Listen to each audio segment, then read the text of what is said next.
There are 4 stages you need to follow before you become skillful in ablution, Solat, and recitation of Quran.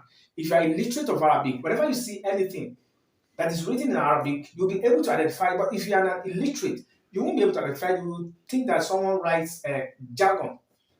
But the first stage for you to become skillful is unconsciously unskillful. So when you are unconsciously unskillful, it means you don't know anything and you don't even know that you don't know. You don't know how to do it, you don't know how to recite it. If I write something like this is Bismillah, if I write Bismillah, if you are not a literal Arabic, you won't be able to identify that this is Bismillah. So you don't know at all. But when you start learning, then at stage 2, you become consciously unskillful. So you are conscious that you are unskillful, that you don't know anything. So in this stage now, you'll be able to ask questions that how can I do it? How can I learn it?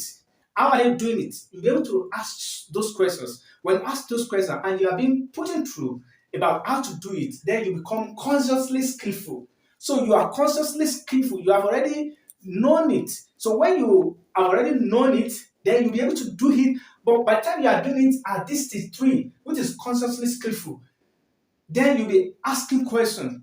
Then whenever you make any mistake, you'll be able to identify that you have already made mistake.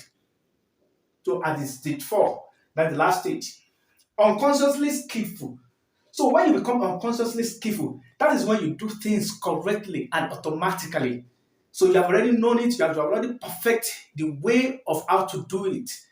Like ablution now, you have already known that when you want to perform ablution after getting water, you are going to wash your hand, wash your mouth, your nose, and face till you wash your leg.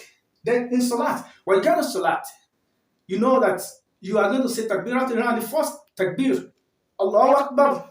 Then you continue, then you recite Surah Al-Fatiha, then another surah after Surah Al-Fatiha, then all the stages of Salah. Then recitation of Quran. If you don't know how to read Quran, you have to go and learn. So when you learn it, then you know how to recite it perfectly. Then you do it correctly and automatically. So when you read this stage, that is when you become skillful about what you're doing. So as a Muslim, knowledge is very, very important, and we need to learn and become unconsciously skillful in what we are doing, whether in ablution or in salat or in recitation of Quran.